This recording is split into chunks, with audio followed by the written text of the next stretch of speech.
This is opening day of gun season, November 15th, and this doe is about to bust my neighbors from over 300 yards away. So I had hunted that morning right here, and now in the afternoon I've moved over here, and you can see that doe coming right up here like this. Now the wind was blowing from right up in this direction, pretty much north. Now that morning, from this stand, I had observed a hunter walking right along this fence line, and he was hunting in a box blind right here. He had shot a buck earlier. His friend over in here somewhere had shot a doe, and before long they were on four-wheelers coming back down in here. She started feeding, but about 10 seconds later, up goes her head. Something just isn't right. She gets her legs stiff, puts her foot on the ground, she's chewing her food a little bit, but something just doesn't seem right.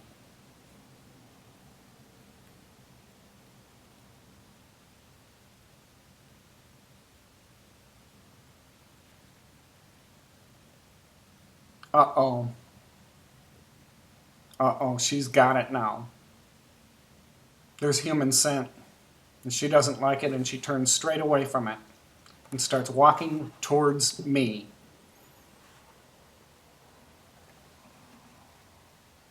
Over to the left is another adult doe. I'm fussing with my camera now, but look at her raising. Now the other doe's raising her nose. They're both upset. Now, once she sets those hunters up there, you see her start to walk in my direction, and then she goes off camera. And where they ended up is right in this area right here. They felt safer being behind this tree, and with all this high CRP grass here, they knew it was some distance to that scent, so they're just fine and dandy here. And they stayed there for about a half an hour until finally a buck came out of this area over here and chased them down to the south end of the field. They hung around within 20 or 30 yards of me for a long time, but they busted these guys from 300 yards away.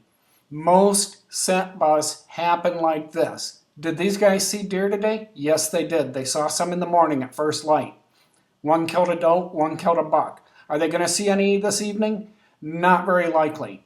They've got their scent laid down with the wind blowing in this direction, so nothing's going to come from here.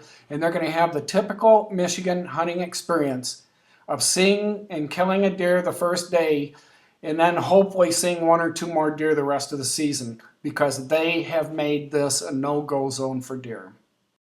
Now, that's what most scent busts look like. But what does a scent bust look like when you have great scent control? This is me getting busted on November 6th. These deer are about 18 to 20 yards away from me. The ones that pick me up first are the fawns. Now, I had just eaten a snack bar. It was a Slim Fast bar, chocolate cookie dough, actually. And I'm thinking there was some chocolate in the air. And these fawns really got interested in it. Look at them sniffing away at the air. Now, I want to make a really important point here.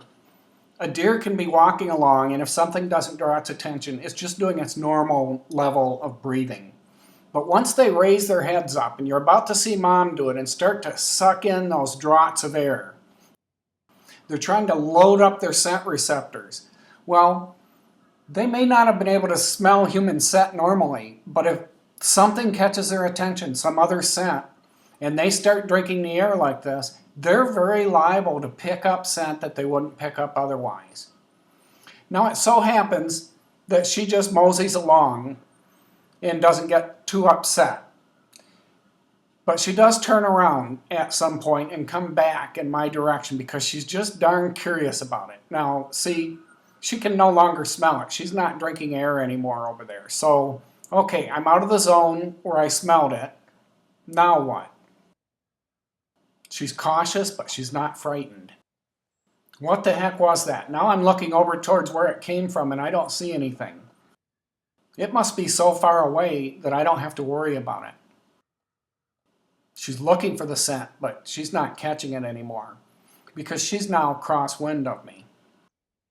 Mom circled around, lost track of the scent, and now she's circling back again, and she wants to try to pick that scent up again. And so she's going to go right back to where she started.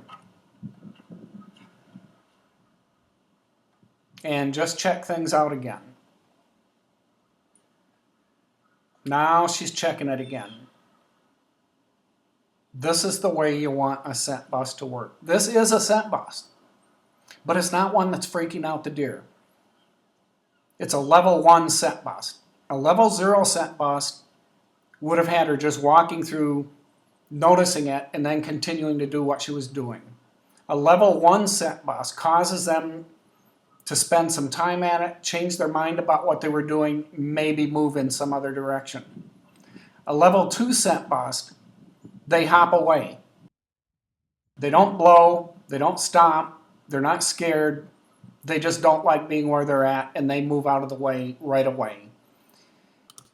A level 3 scent bust sends them off stomping and blowing. If it's a real senior doe, she'll kind of do a half circle away from you for 200 or 300 yards, blowing and stomping all the way, letting every deer in the woods know where the danger is and where the direction is to go to escape the danger.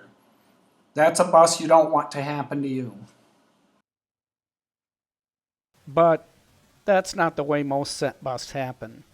Most scent busts that happen to hunters with marginal to moderate scent control are level 2 busts, where the deer take evasive action some distance away from the hunter, and the hunter doesn't even know that it happened.